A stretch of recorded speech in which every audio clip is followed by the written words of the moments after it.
Com a Poliana. Poliana, como é voltar à sua cidade, sua terra natal, depois de 25 anos? O que mudou de lá pra cá? Pierre não precisava revelar a idade. É porque é o raio da nossa... GPS, velho. A gente da pista. Perto da pista. Anda mais de 18. Anda mais de 18 quilômetros. No meio do mato. Nós vamos dar viagem. O homem não vai querer falar. A pessoa que o homem mora pro outro lado ali, hein? Você tá vendo aí, ó, o bando do povo, ó, no canavial. Canavial de Mutu. Candaceiro. Tô perdido. Lindonice, você que nasceu aqui, Eu nasci aqui. na Califórnia. Como é voltar depois de 16 anos aqui? O que mudou desde aquela época pra cá? E aí, 16 anos eu tenho agora. Ela tem um receio de falar das origens, mas a gente vai tentar puxar mais alguma coisa depois. Valeu. Estamos aqui agora com o nosso entrevistador Pierre.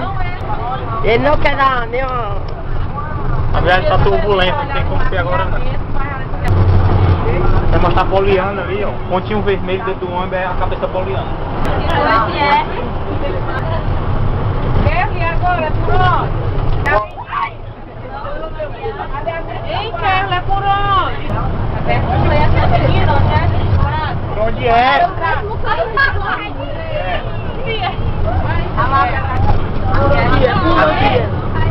Mas é, não sabe por onde é. Já veio aqui 32 vezes, não sabe por onde é o caminho de voltar para a pista, certo? Por isso tem aqui a nossa guia. É aqui o caminho?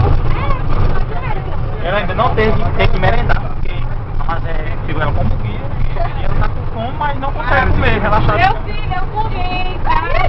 Ela deve Uma comer. decepcionada lá naquela escola, me deram lanche, suco, café, não sei o que. Mas a Madeira encheu o curso, não chamou o resto dos estudantes.